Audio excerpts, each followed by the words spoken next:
Hello everyone, Don back with the latest progress report on the war Corsair.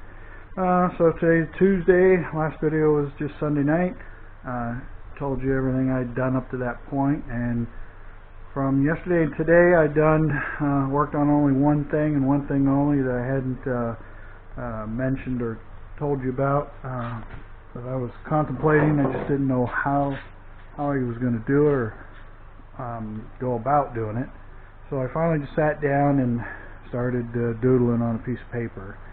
Now I don't know if you'll be able to tell what I've done or not. If people are familiar with the project, and you might be able to see what I did. It was one of them things where when I was working on something else, I discovered the error. So, alright, I'll let you in on what happened. I was measuring up before when I was doing the alternator thing, trying to get a measurement of location of the motor for the pulleys and such. And when I measured it up and I made the motor mount, I used the print, and the print on the airplane calls for a Continental 0200 engine, which is a 100 horse 200 cubic inch motor, which I have in my Cessna in the shed. But I just had that in the last so many years, but didn't have it when I built this. Decided I was going to use an auto engine. But anyway, those engines were put in an inch below center line, so the center line of the propeller didn't pass through the center line of the airplane. It was an inch low. Because of the size of the motor net, they had to drop it an inch to get it to fit inside the cowling, instead of just making it a little bigger and putting it in center. But anyway, they ended up, so when I made this mount, I knew about the thing, and I looked at, there's two drawings on the print, a center line and the center line of the engine, and I kind of mixed up. But anyway, long story short, I ended up made the engine mount an inch low from center line, which is what also helped cause some of the clearance issues here. So what I did, as you can see here, I built 4 aluminum blocks. These are 3/4 inch thick aluminum. You can see here where the motor mount, this was originally right here. So it's an inch forward and an inch up to make this block. So some people might think, well, aluminum's not very strong. Well, this is aircraft alloy, and it is strong. But if you look at it, the bolts come all the way through the bottom. So this is all solid through here. I had to make these bigger because this top one has a 1/8 inch more clearance than the bottom one. So I had to make the mounts all identical. I made them all on a big chunk of that aluminum, and I cut the path in there with the CNC, flipped it over, cut that path, and then I took the radial arm saw and I chopped it off, and I threw them in the lathe, and I turned the faces flat. So everything's nice and true. So the motor mount is grabbed by this. So you got, this is all solid through here, bolted together, all solid across here. And they're tough. And I tell you what, I did this all today. I made them yesterday. Today I had to come in and drill them out. So they're 3/8 inch bolts, 3/4 inch thick, 2 1/4 by 2.2 3/4 tall. So, and they're tough. And these are lock nuts that are a crimp type lock nut, steel lock nut. There's no lock nut. There's no fiber in those. And then these bolts just happen to be you can see it through, but it has a cotter key. So I put a castle nut on there, and those will be cotter keyed. So if I ever need to pull the motor off, I think the best method is to pull these bolts out, because when I put it on there, this thing went together so much easier than before with just these in there. It was night and day difference. So the end result is now I should have like 4.5 inches of clearance in here. I just had this because I had it moved.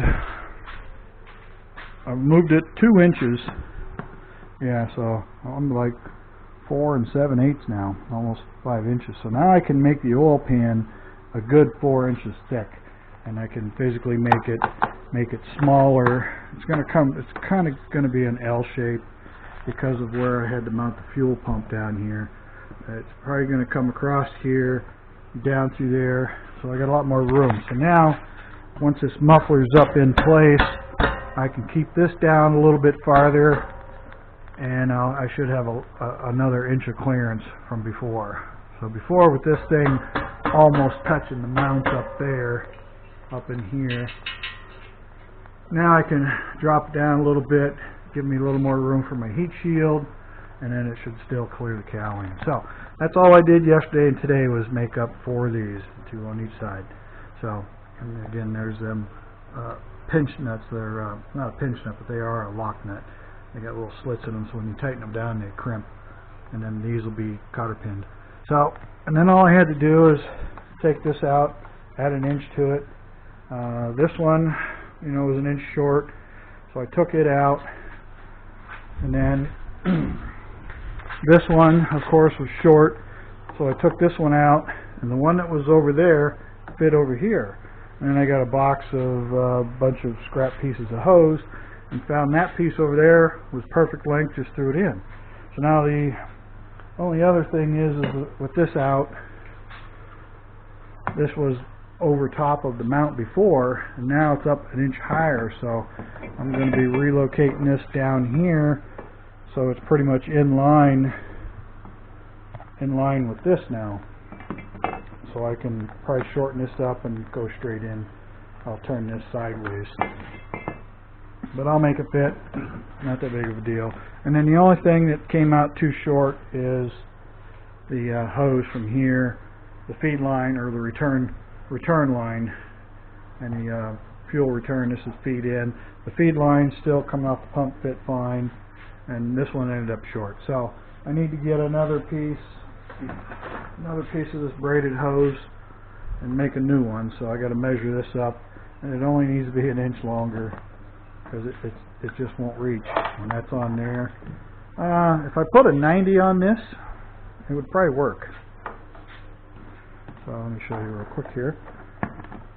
But yeah, now it's like, man, I got a ton of space in there now. So yeah, if I just get a 90, I can. It'll actually have to be cut down, but seeing that this is just a return, there's a 1/16 inch restricting orifice in there as well, so it's just a return. You don't generally want to do anything more sharp than this on a fuel feed line unless it's a radius bent style hose end, and the bend ends are the more expensive ones. So, but yeah, I can just buy another hose end and replace this. Probably have to even shorten it a little bit. So that's where I'm at. That's all I managed to get done. I mean, I spent hours machining all these blocks, but you can see they're all identical, and they're tough. I mean, they do not move, so it's in good shape. Other than that, I just need to get that piece of hose. I'll probably pick that up tomorrow, and these are supposed to be in tomorrow, the boots, so I'll pick those up when I head out to go to work tomorrow. So I'll grab 4 of those, get me another piece of 1-inch hose, and then I'll see about doing that heating the hose and making a 90-degree elbow out of it. Again, this can't get into hooking this up until I get the piece of aluminum for that. So I need to start looking into getting that aluminum to finish the fuel tank, make the air filter mount, and then once the tank's ready to go back in, then I got to make these. Get this mounted in the box, run a vacuum line from there through the firewall somewhere into here somehow. The air temp sensor, again, I can probably tap into here to put an air temp sensor. Coolant temp, again, I'll put that in this block. So this fits a lot better now, so everything's nice. So the only casualty was that hose, and I think I'll have to buy an end. I know I don't have any ends, but I'll pick one up. Alright, I think that's going to be about it. It's going to just be a short one. Temperature today was same as the weekend. Yesterday and today was just hot, hazy, and humid. I had to open the door to bring around my cherry picker to pull the engine off, put those in, slap it right back on. I mean, probably not a half hour to pull it, slap it back on there. And then once I get the rest of the pins in this, that'll be permanently put back in. Pull the battery cables and ring off just to do this quick changeover, and it went on surprisingly easy compared to trying to force this thing in here because it's a snug fit to get in and out. So, but that should hold up well. Getting closer. again, I still have to make the trim around this. Still got to get in here and patch this up. This won't take that long. It's pretty quick work. I'm not going to bother with any lights at this time. I can always come back, next winter and work on that. Again, let's get that finished. That's just a plate. Essentially going to look just like that one. I'll drill one, and if I need to, a second one for a return, I'll have the option of drilling a second hole. But right now I'm just looking to put one fitting in it, and it's ready to go on. And then again, here's that lip on the tank I mentioned where I can drill through to bolt this into a steel bracket. So once that's done, that's all that's left. The tail wheel, I've decided I'm just going to leave it like this. I'm not going to mess with it. I'll rig the doors back down, and I'm just going to disconnect the motor, and I'm just going to leave it down. So even if I retract the gear, they'll retract in, because a lot of people, when they first were building these, they left the tail wheel just hanging. They never made it retractable. So mine, it can stay right where it is. It'll be steerable, and then once it's up in there, it's not going to jam up on me or anything. So I can just retract the mains. So again, the first few flights, once this is back out to the field and flying, I'm not going to retract the gear at all. I'll do a couple runs, and then, because with this all being new, this will get plenty of run time before I fly, and it'll be I'll be out again taxiing, and hopefully it won't take long just to get familiar with that steering on that. Be normal, and then biggest thing is getting this plane tied down and do full throttle run-ups and checking the air-fuel ratios on that new carburetor and tweaking and tuning that so it's right. Alright, I think that's going to do it. A few people keep asking about the vertigo. It's definitely better now, but this heat this past week, it makes me lightheaded. There's days where it gets so stuffy. Walking the dog in the morning, in the evening, we just came back from a walk. My head, today it wasn't bad. Yesterday I walking the dog, my head was just floating the whole time, just lightheadedness. So it's not gone. If I turn my head, like I mentioned before, like this, I have a problem with the eyes, that when I turn my head to the right, my eyes follow the camera like this instead of staying. If I'm trying to watch this when I move the camera, every time I turn my head right, it goes like this. So it's but it's better today. When I walk, I do it. When I just shake my head left and right, I can see my eyes will track when I turn right, but when I do the other way, my eyes don't like to track. They don't want to stay on the subject, on object. So, but it's slowly getting better. But I don't know how much longer it's going to take for this damn thing to clear up. At the rate I'm going, this will probably be done before I'm even able to fly again. So, hard to say. Alright, well, I think that's all I got to talk about on this one. Now I can get in there and get some better measurements and get this tank going, because that's pretty much all that's left. And then the heat shield on that. Now then, those tubes that I have are plenty long for the extra inch because it moved out. So now the engine is 3 inches forward from the original 2.5. The spacer that was on here I taken out. That was 1.5 inches thick. So that's no longer getting used. So that's coming off. So the original idea was just 2 inches, this would be a 1/2 inch forward from that 2 inch movement without that 1.5 inches. Now with the extra inch on there, it's still this flange is only 1.5 inches farther forward than it used to be.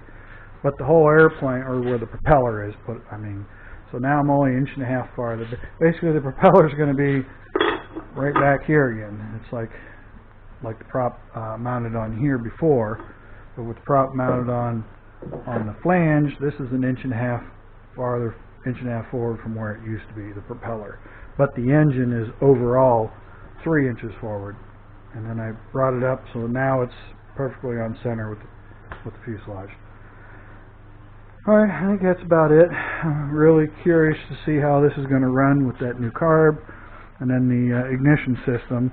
I haven't tried it or tested it like I mentioned the other day, but it worked before I crimped these in, so everything should be good to go. Just a little gas in her and hit it and it'll fire off. But I got to get oil in there before I can do that. So, Alright everyone, I'm going to go ahead and cut her off here and get this uploaded tonight. And I probably won't be doing anything again until next weekend. I don't see any break in this weather coming, so I don't think I have anything really to tinker with. I might, well, I got to clean my car tomorrow, so I'm not going to be able to do anything tomorrow morning. I took the dog to the vet yesterday, and that was $330 just to get him looked at to say, oh, looks like a bug bite. So anyway, I got to clean the car tomorrow, so I'm not going to be out here working on this. I'm not going to piss around with it tonight either. So, all right, everyone, I'm going to go now, and I will see you guys again next weekend. And then, as always, appreciate everybody taking the time to watch these videos. Feel free to leave any comments, questions, or concerns, and I will answer them accordingly. And appreciate the ones that everybody leaves, and hope to hear from you guys again soon. So for now, this is going to be Dino Done Out.